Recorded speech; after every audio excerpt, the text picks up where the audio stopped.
Welcome to Eklavya study point and I am Sachin. और आज की इस वीडियो में हम क्लास 12 की हिस्ट्री पढ़ने वाले हैं और फर्स्ट चैप्टर है जिसका नाम है the story of the first cities.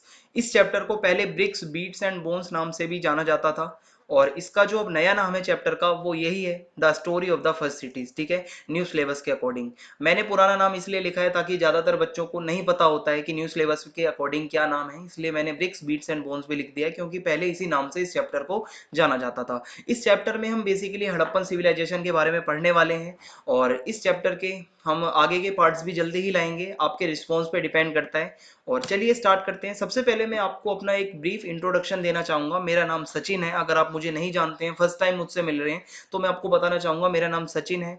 और सीबीएसई का एग्जाम मैंने 2019 में दिया था अपना क्लास 12 का, जिसमें हिस्ट्री में मेरे 100 आउट ऑफ 100 आए थे। ठीक है, जिसमें थ्योरी में मेरे पूरे पूरे थे, प्रैक्टिकल में भी पूरे पूरे थे, मतलब टोटल 100 आउट ऑफ 100। हिस्ट्री बचपन से ही, शुरू से ही मेरा फेवरेट सब्जेक्ट रहा है और मेरे अंदर ये एक इच्छा थी कि मैं ज़्यादा से ज़्यादा स्टूडेंट्स को हिस्ट्री पढ़ाऊँ। ठीक है, इसीलिए मैंने आपके लिए ये कोर्स स्टार्ट किया है। अपने जिस तरीके से मैं नोट्स बनाता था आपको उन्हीं नोट्स से पढ़ाऊंगा। ठीक है, अपने मतलब जो नोट्स को मैंने टाइप किया है आपके लिए, पूरे बहुत ज़्यादा बेहतरीन नोट्स होंगे आपके लिए। ठीक है, और मतलब 100 आउट ऑफ 100 का जो मेरा ये एक सफ़र रहा है, ये सारी चीज़ें मैं आपके सामने अपनी स्ट्रेटजी सब बताऊंगा। बस आपको जुड़े रहना है मुझसे।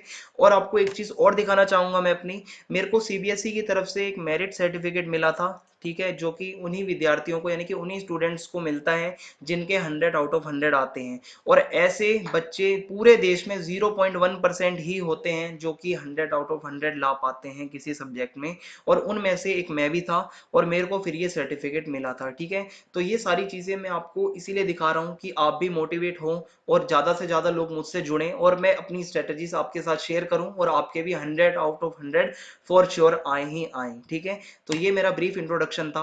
अब बात करें अगर हम सिलेबस की, जो हमारा लेटेस्ट आया है सीबीएसई का सिलेबस, तो उसमें टोटल 3 बुक्स होती हैं हमारी, आप सभी को पता है। जो यूनिट 1 है, यानी कि जो पहला चैप्टर होगा आपका, उसका नाम है the story of the first cities, यानी कि हड़प्पन आर्कियोलॉजी। हमें हड़प्पन सिविलाइजेशन के बारे में ही अच्छे से समझना है। बाकी के जो चैप्टर्स हैं जब मैं वीडियो बनाऊंगा आपको समझाता जाऊंगा। तो पहले हमें टू द पॉइंट बात करनी है, बिल्कुल भी वीडियो को लंबा नहीं खींचना। चलिए स्टार्ट करते हैं। तो आप मुझे इंस्टाग्राम पे भी फॉलो कर सकते हैं, मैं इंस्टाग्राम पे भी हूँ, मेरा यूजर नेम आपके सामने है। कोई भी आपको प्रॉब्लम आ रही हो हिस्ट्री के अंदर, और कोई भी अगर आपको कोई और स्टडी रिलेटेड कोई प्रॉब्लम हो, तो आप आके मुझसे कंसल्ट कर सकते हैं, मैं हमेशा आपके लिए अवेलेबल हूँ। तो सबसे पहले हम स्टार्ट करेंगे story of discovery of Harappan civilisation, यानी कि कैसे ये हड़प्पन सिविलाइजेशन ढूंढी गई, क्या स्टोरी है इसके पीछे की। ठीक है, तो आपको बताता हूँ, ध्यान से सुनना। सिविलाइजेशन तो आप सबने पढ़ा ही होगा, 11th में भी आपने मेसोपोटामिया वगैरह के बारे में आप पढ़ के ही आए हो। ठीक है, तो 12th में भी सेम वही सिविलाइजेशन है, लेकिन बस यहाँ पे सिविलाइजेशन का नाम बदल गया है और सिविलाइजेशन बदल गई है। ठीक है, बाकी सिविलाइजेशन का मतलब वही होता है, सभ्यता जिसे हम हिंदी में कहते हैं, आपको पता ही होगा। तो इसमें हमें हड़प्पन सिविलाइजेशन के बारे में पढ़ना है। 11th में हमने मेसोपोटामिया वाली पढ़ी थी, यहाँ पे हम कौन से पढ़ेंगे, हड़प्पन सिविलाइजेशन। इसको कैसे ढूंढा गया था, तो 1856 में क्या हुआ था, British were building the Lahore to Multan railway. जो ब्रिटिश थे, आपको पता है, इंडिया में आ चुके थे और वो क्या बना रहे थे, लाहौर से लेके मुल्तान तक का रेलवे ट्रैक। ठीक है, they needed ballast, found it in the form of finally baked bricks of Harappa. अब जब वो रेलवे की लाइन बिछा रहे थे तो उनको रोड़ी चाहिए थी, बैलेंस चाहिए थी। ठीक है, उनको वो किस फॉर्म में मिली, उनको मिली पक्की ईंटों के फॉर्म में। ठीक है, जो पूरी पकी हुई ईंटें होती हैं अच्छी तरीके से, फाइनली बेक्ड ब्रिक्स। ठीक है, अच्छी तरीके से पकी हुई जो ईंटें होती हैं हड़प्पा की, उस जगह के अंदर उनको ऐसी चीजें मिली, यानी कि हड़प्पा नाम की एक जगह है। ठीक है, अभी से ही आपको बताते हुए चल रहा हूं, कोई कंफ्यूजन मत रखना। हड़प्पा एक लोकेशन का नाम है, एक जगह का नाम है, और वहां पे ही ये रेलवे लाइन का काम चल रहा था। तो वहां से जो वो लोग काम कर रहे थे उन्हें क्या मिला था, एक मतलब फाइनली बेक्ड ब्रिक्स मिली।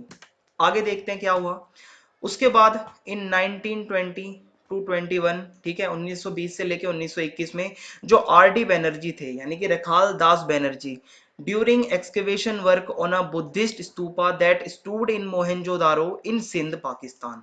अब यहाँ पे क्या हुआ कि 1920 से 21 में जो आर डी बैनर्जी थे वो अपना काम कर रहे थे किस चीज का, खुदाई का। ये आर्कोलॉजिस्ट थे। ठीक है, जो आर्कोलॉजिस्ट का काम क्या होता है, एक्सकेवेशन वगैरह करना, नई नई डिस्कवरी करना। तो ये अपना एक्सकेवेशन का काम कर रहे थे किसके ऊपर, बुद्धिस्ट कोई स्तूप था। ठीक है, उसके ऊपर वो काम कर रहे थे। और कहां पे था वो, मोहनजोदारो में था। ठीक है, मोहनजोदारो आपने मूवी भी देखी होगी, मोस्ट ऑफ द स्टूडेंट्स ने नाम नाम तो सुना ही होगा, ठीक है। तो ये वही मोहनजोदारो है जो कि कहाँ पे है, सिंध में है। अब सिंध कहाँ पे है, पाकिस्तान के अंदर है। तो ये सारी स्टोरी मतलब मैं आपको लिंक करता जाऊंगा अब आगे, ठीक है। और उनको यहाँ से क्या मिला, डिस्कवर्ड ब्रिक्स, उनको यहाँ से कुछ ईंटें मिली, वही पकी हुई ईंटें मिली, finally baked bricks, unknown type, ठीक है। वो थोड़ी अननोन तरीके की थी, काफी पुरानी लग रही थी, एंशियंट सिविलाइजेशन, कहीं ना कहीं वो मतलब एंशियंट सिविलाइजेशन का साइन लग रहा था कि ये जो ईंटें हैं, ये जो ब्रिक्स हैं, ये काफी ज्यादा एंशियंट टाइम की है, काफी पुरानी है। उसके बाद सेम टाइम, उसी टाइम पे जो दयाराम साहनी जी थे, ये ठीक है, ये भी आप आर्कियोलॉजिस्ट ही समझ लो इन्हें, ठीक है, discovered similar remains at Harappa, ठीक है। उनको भी यही सब चीजें मिली जो उनको मिली थी, ठीक है, आर डी बनर्जी को, इनको भी ईंटें और ये ब्रिक्स वगैरह, ठीक है, कुछ हड्डियां वगैरह, ये सब इनको भी मिलने लगा। और इनको ये सब कहाँ से मिली, हड़प्पा के अंदर एक डिस्ट्रिक्ट है, ठीक है, मोंटगोमरी, और इसको अब साहिवाल कहा जाता है, जो कि पाकिस्तान के अंदर है, ठीक है। तो ये चीजें अब इनको यहां से मिली। और क्या होता है आगे देखते हैं। अब सर जॉन मार्शल जो थे, ठीक है, ये कौन थे, सबसे पहले इनको जान लो, the director general of archaeological survey of India, ठीक है, ये जो थे एएसआई के डायरेक्टर जनरल थे। इन्होंने पर्सनली इस काम को अपने ऊपर लिया, personally took up this work and announced in 1924। और इस काम को अपने ऊपर लेने के बाद उन्होंने 1924 में एक चीज को अनाउंस किया, और उन्होंने ये बताया कि that about 5000 years ago a rich and highly developed civilization flourished in the valley of Indus। उन्होंने बताया कि लगभग आज से 5 साल पहले बहुत ज्यादा डेवलप्ड, बहुत ज्यादा विकसित जिसे हम कहते हैं, एक सिविलाइजेशन जो है उसका डेवलपमेंट हुआ था, ठीक है, वो फ्लरिश्ड हुई। कहां पे, वैली ऑफ इंडस। आपने इंडस रिवर का नाम सुना होगा, ठीक है, जो वैली ऑफ इंडस है उसके आसपास की जो लोकेशंस हैं, वहां पे ये सिविलाइजेशन जो है डेवलप्ड हुई। आगे देखते हैं, वाई कॉल्ड हड़प्पन सिविलाइजेशन। आपके दिमाग में एक क्वेश्चन आता होगा कि ये जो सिविलाइजेशन है इसका नाम हड़प्पा ही क्यों रखा है, क्या कुछ और नाम नहीं हो सकता था। तो हड़प्पन सिविलाइजेशन इसे क्यों कहा जाता है, आइए देखते हैं। Because the remains of the Indus valley civilisation were first discovered at Harappa, now in Sahiwal district of Pakistan, ठीक है। जो सबसे पहले जो हमें चीजें मिली थी, जो एंशियंट चीजें, जो ब्रिक्स मिली थी, जो बोन्स मिली थी, ठीक है, जो बीड्स मिले थे, जो भी चीजें हमें आर्कोलॉजिकल चीजें मिली, ठीक है, जो भी हमारे पास सोर्सेस थे, वो सबसे पहले हमें कहां पे मिले थे, हड़प्पा से ही मिले थे। हड़प्पा क्या है, मैंने आपको शुरू में ही बता दिया था, एक ये मतलब जगह का नाम है जो कि साहिवाल डिस्ट्रिक्ट के अंदर है। साहिवाल एक डिस्ट्रिक्ट है कौन से देश का, पाकिस्तान का, ठीक है।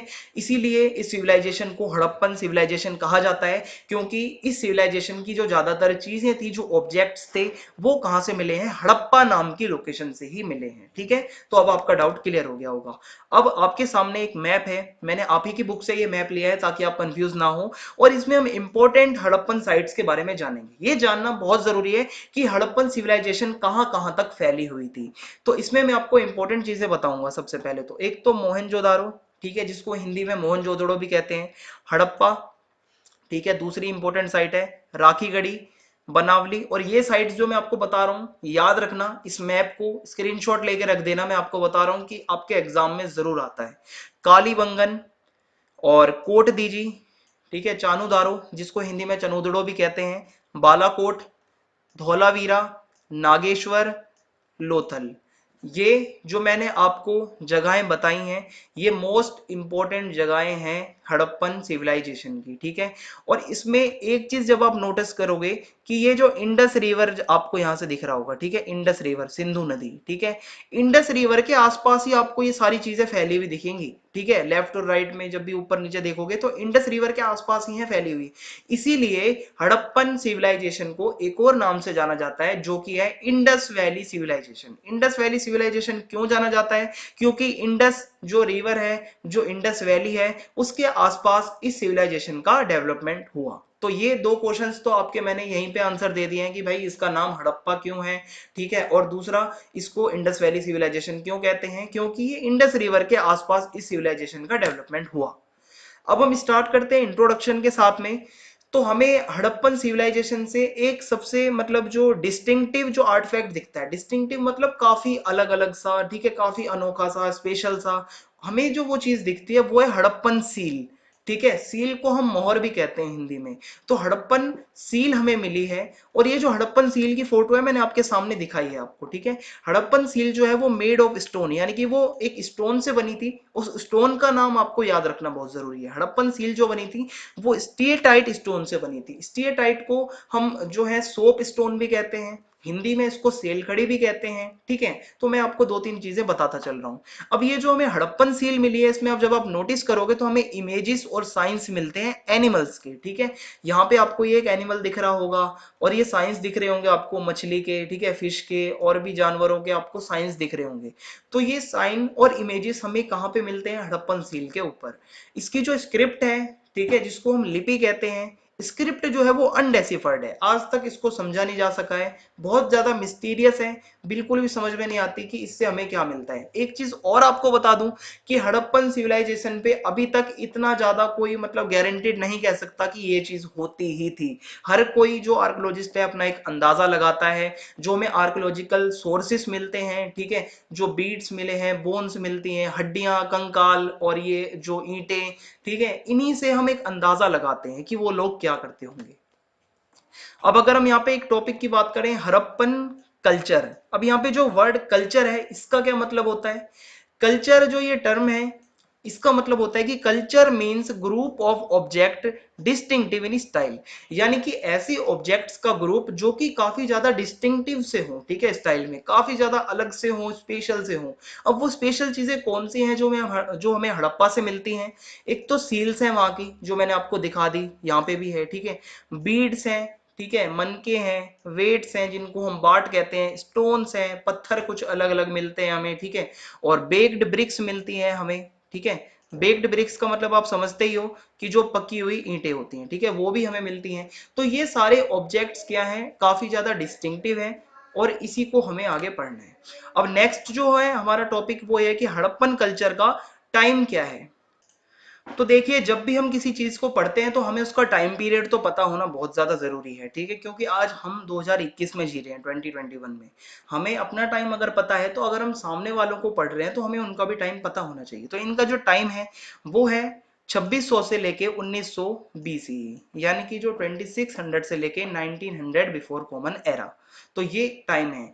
और आपको एक चीज बता दूं कि यहाँ पे तीन तरीके के कल्चर हमें देखने को मिलते हैं। एक तो early Harappan cultures, mature Harappan cultures और लेटर हड़प्पन कल्चर्स।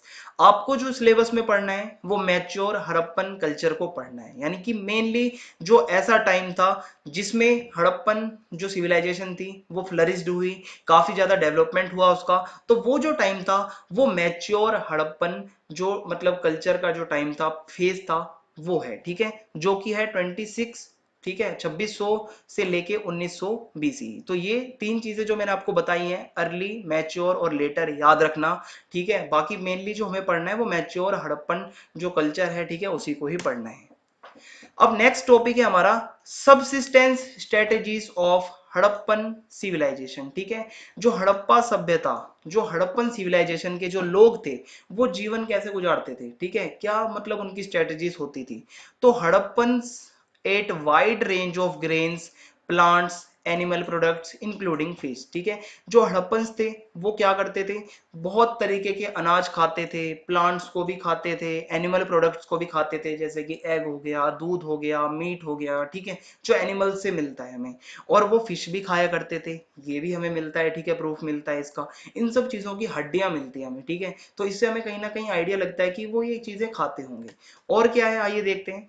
तो अगर हम ग्रेन्स की बात करें, अनाज में वो क्या क्या मतलब खाते थे?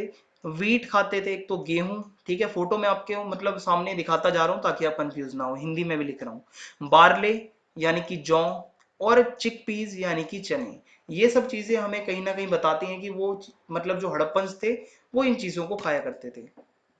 और अगर हम यहाँ पे देखें तो वो लेंटिल यानी कि मसूर दाल का भी इस्तेमाल करते थे।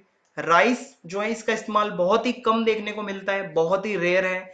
और मिलेट्स यानी कि बाजरा, ठीक है, ये हमें इसके जो हमें प्रूफ मिलते हैं, ठीक है, एविडेंस मिलते हैं, वो गुजरात में मिलते हैं कि गुजरात में ऐसी कुछ चीजें मिली हैं जिससे हम कह सकते हैं कि हड़प्पन सिविलाइजेशन के जो लोग थे वो मिलेट्स वगैरह का भी इस्तेमाल किया करते थे अपनी डेली लाइफ में।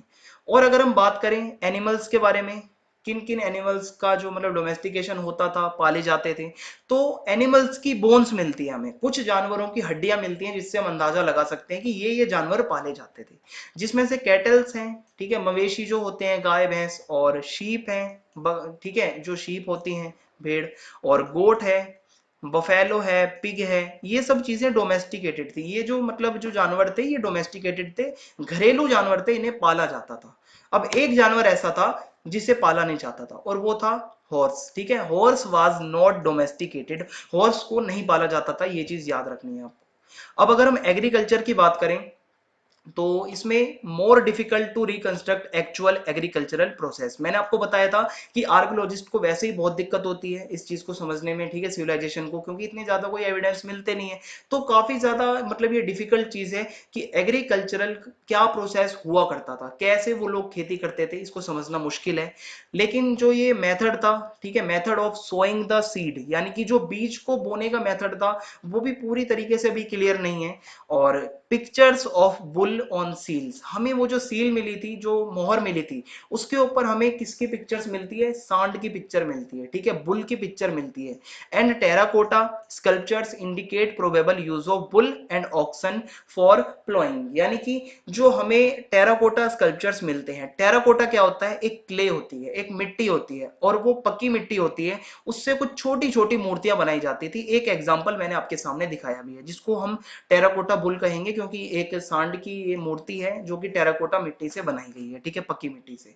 तो ये चीजें जब हमें मिलती हैं आर्कियोलॉजिस्ट को, तो वो इनसे आइडिया लगाते हैं कि प्रोबेबली ऐसा होता होगा कि वो क्या करते थे, जुताई वगैरह के लिए, खेत को आपको पता है जोतना पड़ता है, उसको मतलब प्लॉइंग करनी पड़ती है, तो उसके लिए वो किसका इस्तेमाल करते थे, बुल एंड ऑक्सन, यानी कि सांड का और बैलों का इस्तेमाल होता था खेतों के अंदर।